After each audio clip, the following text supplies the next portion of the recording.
Hello, beautiful people. My name is Emma. And I'm MC. And we are your hosts of the G-Forces podcast. So, this upcoming weekend, we have the Japanese Grand Prix. One of our favorite tracks, actually. I love Suzuka. I don't know why. It's the vibe, the people. It's another one that's just like such a good energy. And I think the drivers love this one, too. Yeah. There's like 4 tracks that I feel like the drivers all love, and this is one of them. I also feel like across the board, too, like, Suzuka just has so much, like, motorsport history. Like, yeah. Suzuka is it's very important. Yeah. One thing I did see on social media today that actually made me really sad to think about. So, before the Japanese Grand Prix, the week before, they all get there the week before, obviously, like most races. Lewis has had this tradition with Mercedes that he takes the team out for a bowling night the week before the race, and this is the last time that he'll ever take them out. Oh. And it actually made me really sad to think about because there's photos of them every single year going bowling. Well, hopefully it lifts Mercedes' spirits. Yeah, they definitely need it. They need that healing balm they do to need the that. soul. Anyways, we are going to do MC's going to do a driver of the week. I am not going to do a part of the week because we're getting down to the point where if I'm going to talk about parts of the cars, it's going to be like... the nuts, bolts, and the screws. Yeah. Which I could talk about that if you guys really want me to break down the concept of just what you use to build things. I could talk about that. I think what you have not really what I want to talk about. Is more exciting. So instead I'm going to be talking about a past Japanese Grand Prix that then was the catalyst of several other ones that were kind of crazy. So, yeah. All right. Want to get into the driver? Yeah, let's get into it.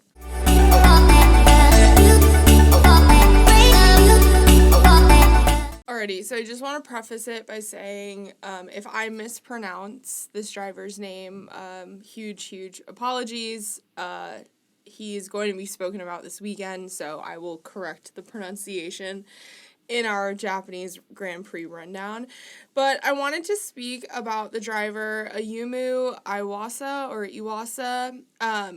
So some of you might know the name, some of you might not have ever heard of this name. But Ayumu is going to be the first RB rookie practice session.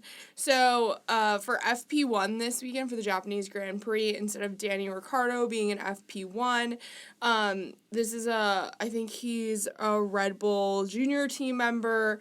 His name is, like I just said, Ayumu Iwasa. He is going to be racing in Danny's RB. So I wanted to talk about him because there's so many names, there's so many contracts that are up right now. So, just kind of knowing who might come up. Yeah. Another name on the board. So, Ayumu was born in Osaka, Japan, and his parents used to race within Japan. I believe, his parents have raced at Suzuka in different events, not sure exactly what. But he personally started karting at the age of 4. He started to race competitively at age 14, winning the 2014 Suzuka Karting Championship Yamaha SS class and the Suzuka Karting Championship X30 class titles. In 2017, Ayumu went to single-seater racing. He made his debut in the F4 Japanese Championship and then moved to the Asian Formula Renault Series. 2019 was his first full season racing in the Suzuka Racing School's single-seater series. I tried to look into this. There's a lot of racing series in Japan. There's a lot that happens at Suzuka. So I wasn't really clear on what this racing series this season entailed, how many races, but it was deemed his first full season.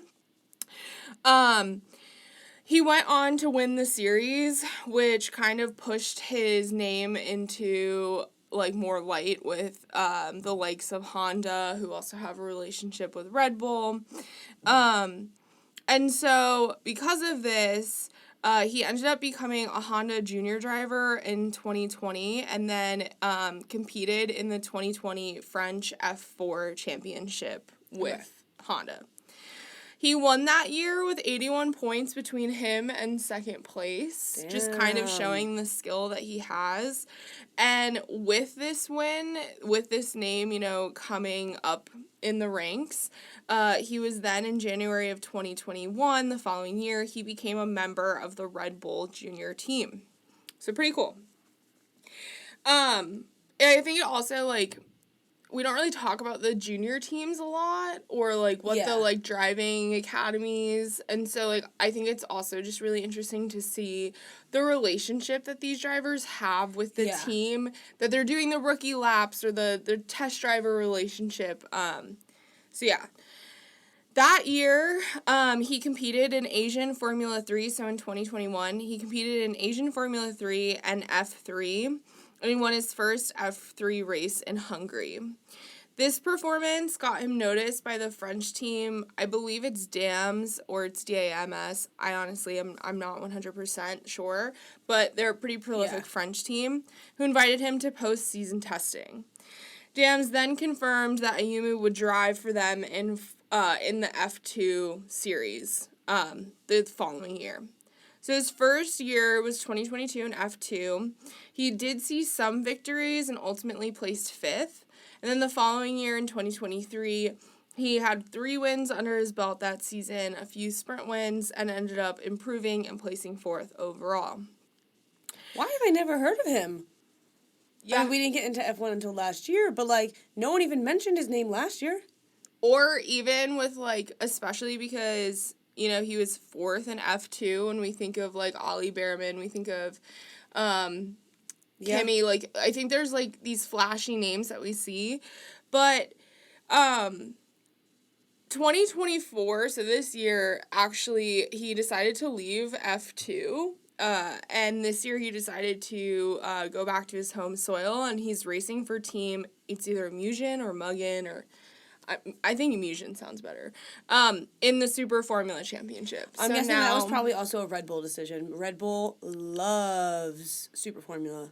Yeah, they do. I mean, Liam Lawson last year. Lawson.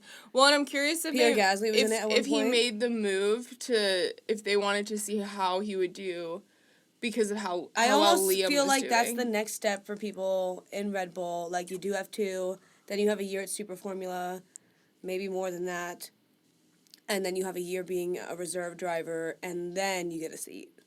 Yeah. At least that's how it seemed, the way that they're treating Liam Lawson. I can imagine that's what they're going to do. Well, the other interesting tidbit that I thought I hadn't noticed, well, this is his F1 debut, so he's never been in the car during a F1 race weekend. It's not his first time in an F1 car. He participated in postseason testing at the end of the 2023 season with AlphaTauri. So they're prepping him to be one of their drivers eventually. Yeah, so I'm curious to see if they're kind of like, if it's that Liam Lawson. I think it probably is. Like if they're trying to see how they feel about it, and also I'm curious. Hearing this about him, well, you finish with what you're curious about. about. I'm curious to see if, like, I mean, granted, they have to do a rookie run. Yeah. And I don't believe Liam Lawson is he can't deemed a rookie anymore. He can't. But I'm also curious if this, I don't know, this is conspiracy. Danny stuff? No, not Danny, because I feel like if they take Danny out of the car, I feel like it will go to Liam Lawson. Oh, I'm more thinking about Danny stuff for next year, but continue. I'm thinking maybe they have a feeling that Yuki might leave the team, so they want 2 prospective up-and-coming guys. My thought was, so Yuki might leave the team. That could be a possibility. Or they might finally get rid of Checo next year, because we don't know what's going on. Danny is obviously not performing to the level that they had wanted, from what we understand. If they want to stay in the Red Bull family and not just pull someone from another team, Yuki has proven himself after the last 4-something years, and they've never given him a chance in the Red Bull seat. The least they can do is at least give him a chance. Well, that's the thing. What would they do? I could almost imagine them moving Yuki up, being teammates with Max. And because your job as a second Red Bull seat, being teammates with Max, is not to beat Max. It is to come second. And they just need someone who will come second consistently. So put Yuki in that second Red Bull seat, and then have Liam Lawson and Ayumu. I don't know what his last name is. Iwasa into RB, and that be the RB team for next year. Well, the other thing too is with I feel like, granted, this is the first rookie practice, Yeah, so like we're every team. conspiring. Well, and that's the other thing too, is that it is, for those that don't know, it is a regulation. You have to have at least 2 practice sessions of the season per car with a rookie. I don't know if it has to be the same rookie or if it can be 2 different. I'm not 100% sure on that. Like, if this is the first of 2 Yeah, for him. you can have 2 different. Yeah. So I'm curious to see, like, how... Yeah, because each driver just has to give up their car once for a free practice session. Yeah. And last year, Red Bull did, what's his name, from Formula E, and as well as Isaac Hadjar was also one of their seats. And Isaac also did an AlphaTauri session as well. Yeah. I just think it's He's too young, though. They're not going to move him up yet. I think, well, and that's the thing. Ayumu is 22. Yeah. He's had experience in all of these different series. I could see them moving him up relatively within the next few years. And I'm curious, too, how his consistency is, you know, seeing how he had that improvement from years. Like, I think it's really interesting because I feel like there are 3 or 4 names that everyone is talking about, but there's so many other guys, like that's why we wanted to talk about it today, was because he would have been in FP1 and we would have quickly Googled him, just like so many other people. Yeah. So I think it's going to be really interesting to see which rookies all of the teams bring in, because there's so much movement. And it's interesting that they're bringing him in for this one. I wonder if they're also doing it just because he knows the track. Mm-hmm. He knows what he's looking for on the track, and they might actually, it's for him to get used to the car, but they also might use it as like a testing session of like, tell me what's wrong with the car, like feel it for us. Well, and that's the thing. He grew up on this circuit. Yeah. And he's racing on it in Super Formula yeah, too. So you know, the comfortability that we saw, because didn't Liam race in Japan last year? So that skill, that mindset that the Super Formula guys are bringing. Yeah. But yeah, I just think it's interesting. I'm excited to see him race, or not race, but just I'm excited to see him in the car, especially knowing that he's already been in an F1 car before. Yeah, I think it'll be good. So that's my driver of the day. Okay, awesome. Now I'm gonna go into a old Grand Prix in Japan.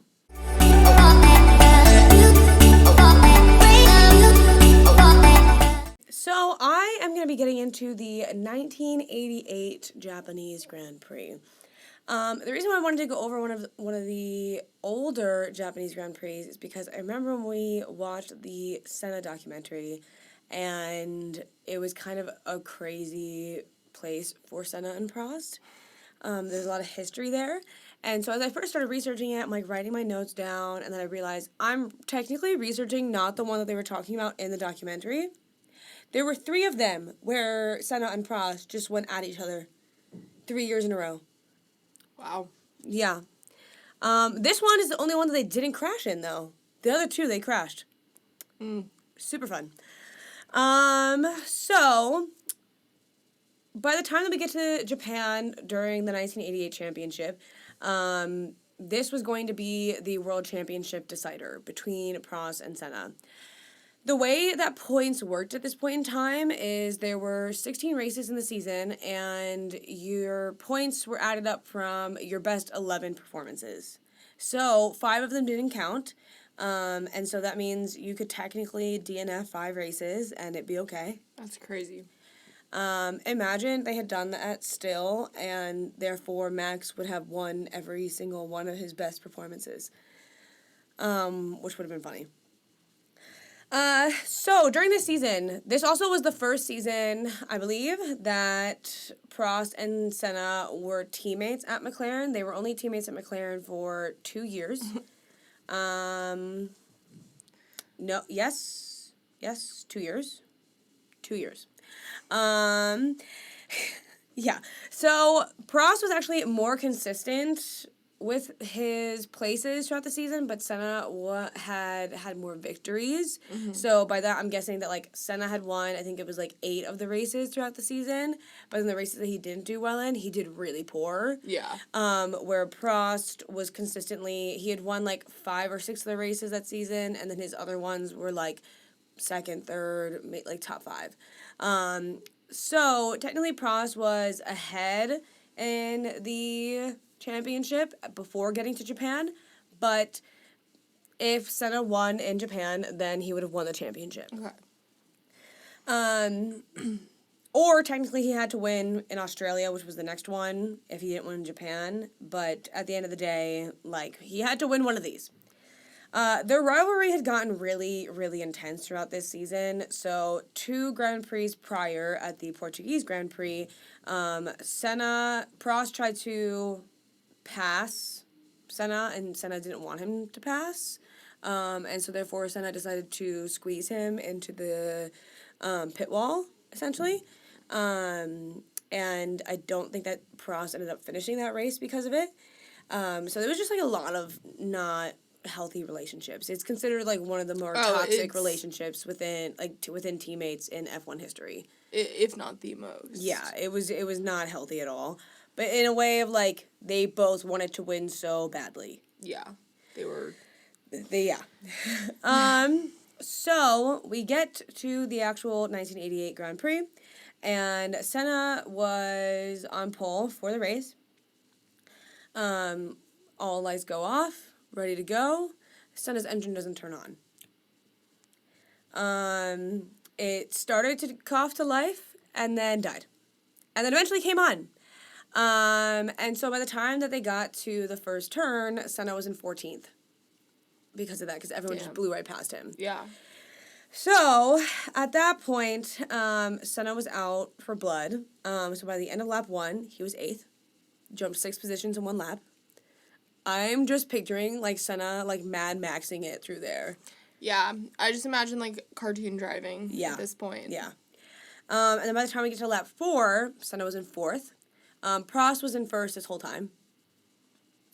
By the time that we get to lap 16, Prost was battling with Ivan Capelli, who was a driver for March F1 team. And March F1's car designer was actually Adrian Newey. Hey, full circle moment. Ironically, their car was not the best, though. We all had to start somewhere. Yeah. And so when they passed the timing beam at the beginning of lap 17, Capelli was actually ahead of Prost. But the McLarens had a better engine, and so therefore Prost just edged back into the lead by the first corner of that lap. So the other guy was ahead for about 2 seconds. Not even. So then the battle did not last much longer because then Capelli retired 2 laps later. But because of that battle, Prost had to slow down to defend, and then you have Senna, who's out for blood, just coming up behind you, barreling. So at this point, in 4 laps from, I think it was like lap 13 to lap 17, Senna was able to make the gap from 10 seconds between him and Prost down to 6 seconds between him and Prost, which in today's day and age would be unheard of for you to make it that much smaller on your teammate's car that quickly, unless you're Max and Checo. Yeah, it was like the only people who could do it is Max and Checo. In this age would be Max and Checo. Yeah. So, like I said, that battle had slowed Prost down, and Senna was able to catch up. By the time we get to lap 27, the pair had lapped Andrea de Cesaris. I think that's how you say his last name. Prost took the outside. They lapped the guy at the same time. So Prost took the outside, and Senna took the inside line, and they just like sandwiched the guy. I did that once with Dad driving down to the shore. Like, I was following Dad, and we like split a truck and we went around. I felt so cool. I was like, When you're going 200 miles an hour, Well, it might yeah, be it's a little different when you're scary. like on a highway and it's like a regular good old car. So then at that point, Prost, once they get past this other driver, Prost decided to do what happened to him in Portugal to Senna, and squeeze him to the pit wall. But Senna was like, not happening to me, and stayed really calm and just like pedal to the metal, just flew past. And so he snatched the lead at the first corner of that next lap. But then at this point, because we can't make it easy for him, it just started raining really bad. And apparently every single time that he was going past the pit wall, he kept looking at all of the guys in the pit lane, his mechanics, and he kept like pointing to the sky, like cursing. Well, I have a question, and this is something we should probably figure out. What year do you know when radios started being used in the cars? He had radio at this point. At this point, okay. Yeah, because he had a radio message with his team afterwards where he's like cheering. Okay. Because spoiler alert, he wins. And I'm not saying like obviously, like I just didn't know if it was that age that it was probably in the 80s that they started to incorporate it. Because prior, the pit lane, they would just scream at you from like the pit lane, or you'd have to figure it out. So even though it was raining, he ended up winning the race by 13 seconds. So he literally was he did what Max does. Yeah. Which is wild.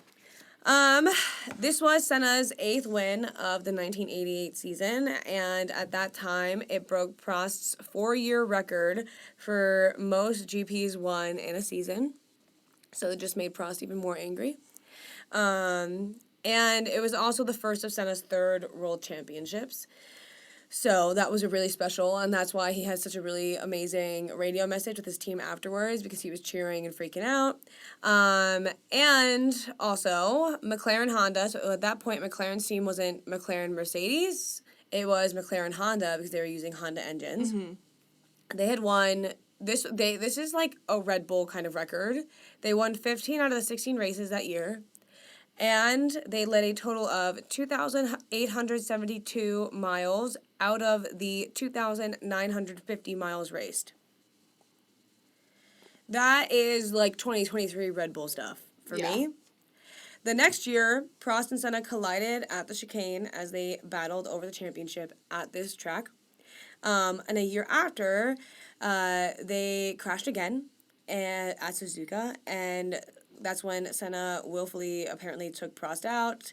The 1989 one, so the one right after the one I just explained everything about, that's the one where they crashed, and then Senna went to the president of the FIA, the Frenchman, and was like, give it to me, kind of. You remember that in the documentary? Yeah. And watching that in the documentary, I was like, the corruption is insane. So yeah, Prost won it that year, and then he won the championship that year. Oh, he didn't win the race because they crashed, but he won the championship that year. And then 1990, the third one where they crashed again, that's when Senna won his 2nd world championship. And then, what was it? Yeah, 1989, that's when Prost had won, and then in 1990, he moved to Ferrari. So him and Senna were no longer teammates, which I think was the healthy decision for them. Yeah. Yeah. So that was the 1988 Japanese Grand Prix. I was at first thinking about going over one of the, like, 1960 or 70 races in Japan at the Fuji track. Because it started actually monsooning the whole race, and Niki Lauda was like, I burnt my whole body 3 weeks ago. I don't think it's worth it. And James Hunt was like, full send, we're going, because he was a psychopath. And so I kind of want to talk about that one next time, but there's not like a whole like storyline for it. Most of it is just James Hunt being an insane person. Yeah, I was gonna say, some of the older ones, I've been able to find, like, the newspaper reportings of the race, like, basically, like, the sports section of, like, literally, I feel like it's, like, probably, like, I don't know, but, yeah, some of the older ones, like, especially, like, the older, like, U.S. Grand Prix, I've been able to find the, like, lap by lap, but from, like, the 60s. Well, one of the cool things was just hearing that Adrian... I mean, I knew Adrian knew he's been in the game for a long time, but, like, knowing that he was making cars at this point, like, he was already designing it in the 80s during, like, some of the most famous years of racing is kind of wild to think about. Yeah. So Because it really was, like, I feel like this into, like, the Schumacher years were really, like, it was, like, a golden age. Yeah. For F1 and F1 history. Yeah. And it's interesting that I found the point system to be really wild. And the fact that they only had 16 races, and now we have, 24 this year? Well, also just, like, throughout all of the research that we've done doing this, finding out all of the multiple amounts that the points have changed. Oh, yeah. Like, the way they've done I mean, even finding out that but it also makes sense lap then. Wasn't getting a point until, like, a few years ago. But it also makes sense then why some of them were able to do the Indy 500 because not all of your races were being counted. So, skip a weekend, miss a race, go to the Indy 500. Yeah. It makes sense. I would do it if I were them. If you've already won Monaco, go, because it's usually the same weekend as Monaco. If you've already won Monaco, skip Monaco, go to the Indy 500. Well, and for some people, it becomes that, like, it's like an EGOT, you know? It's yeah, like I mean, it is. So, like, yeah. It's the Triple Crown of motorsport. I do think, too, and it's something that's always talked about, is, like, NASCAR is, like, something like 30-something races? I have no idea. NASCAR doesn't make sense to me. And then F1, they're trying to squeeze more and more in. Yeah. But, like, thinking that they only did 16, 40 years ago, and now they've increased the amount. Yeah, technology's improved. Traveling is a lot easier than it was in 1989. Not saying that it was impossible, but, like, I think it's more accessible in a lot of places, but I just think it's crazy knowing how ramped up the schedule is, too. Oh, yeah, 100%. But, yeah, I wonder if they would ever...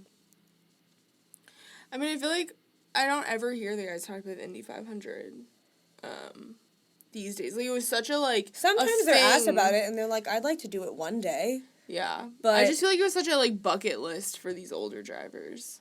I know Fernando did it. Yeah. Yeah. But, like, the younger drivers nowadays, they've, like, spoken about it here and there, but I feel like for them, it's more of, like, Le Mans is what they want to do. Yeah. So, yeah. Now we're going to get into our final thoughts. Yeah.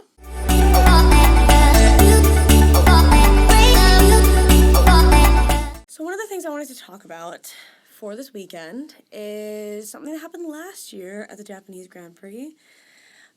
Buzzin' Corner. I really hope that there is some mention of it because of how important of a... I would like I want to see what it looks like now. Like how many bugs are over there? Well, I also just like I don't know. I feel like with their net zero push, it's like I can imagine that they would. I feel like they haven't talked. I mean, I feel like at the end of last season it was like net zero sustainability. I feel like they really have not. Well, there's also been so much drama. Well, yeah, there's been other things that they've been focusing on. They've been trying to investigate like the president. Yeah, make everyone feel comfortable in the paddock. No matter almost who like they that's are. kind of important. Yeah, inclusivity. We love that. Yeah. Yeah, I hope they talk about it. I hope they. I would assume they would. I think so. I feel like then it's kind of like if they don't bring it up, it's like what's why'd you the do it point? in the first place? But essentially, for those that didn't watch or who are new, last year. There was a sustainability initiative to kind of talk about the biodiversity with bugs and birds and how important the bees are.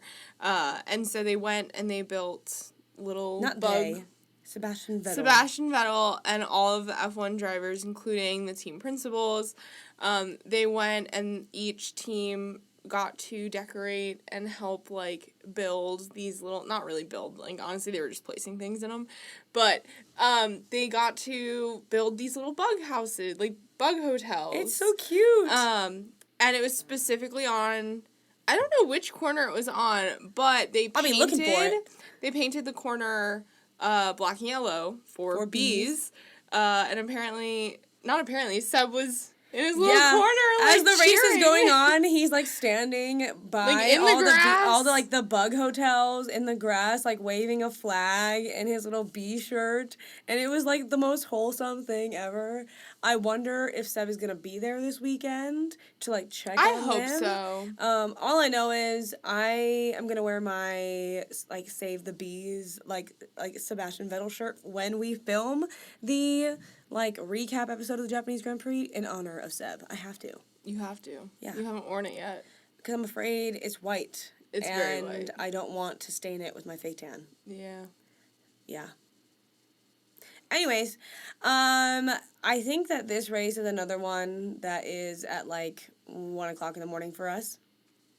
So it's not going to be the most fun. But we'll probably wake up to watch this at like, I think it might be at midnight. That's what it was at last year, so I'd imagine it's the same thing. So we'll probably wake up to watch it like when it comes out. It's China that I think is at like 3 or 4 in the morning that we'll watch 3. after we wake up the next morning. Yeah. We'll just go to bed early, wake up at like 7 a.m. and watch it. Yeah. I can do the like midnight, even 1 a.m., but when it's like 3 a.m. Vegas at 1 a.m. Because was Vegas rough. happened for us when we were in New York with our family for the Thanksgiving holiday, and it was at 1 o'clock in the morning for us. And that was so hard to stay awake. It was brutal. And especially because, like, I watched it by myself because you were with your in-laws, and I woke up at 1 o'clock in the morning, and I laid there on our parents' couch in my pajamas and watched it by myself, and I was, like, half asleep the majority of it. So, and I know we're complaining and we don't like, our schedules are not that messed up throughout the whole year. Yeah, like, I know Australia tends to have to be up at, like, 1 a.m. every time. We're sorry, guys. Yeah. If we were in your shoes, we'd be complaining about it for you. But you know who complains? That bothers me sometimes? The Europeans. Vegas was put at night for you people. Well, I'm sorry. I've stayed up and woken up at weird times of the day. You complain? You complain about waking up at 6 a.m. twice a year. Yeah. Move on. But I do think, like, I mean, waking up that early, it's brutal. Like, I honestly. Mean, it's not easy, but, like, and we're not talking for the first hour of the day. We're all just watching and eating our breakfast. Yeah. I don't know. F1, work around my schedule. Yeah. Next year, please. That's all I ask. All right. Well, on that note, I think that's everything for today. Yeah, I'm excited. I think it's going to be good. All right. Bye, guys. Bye.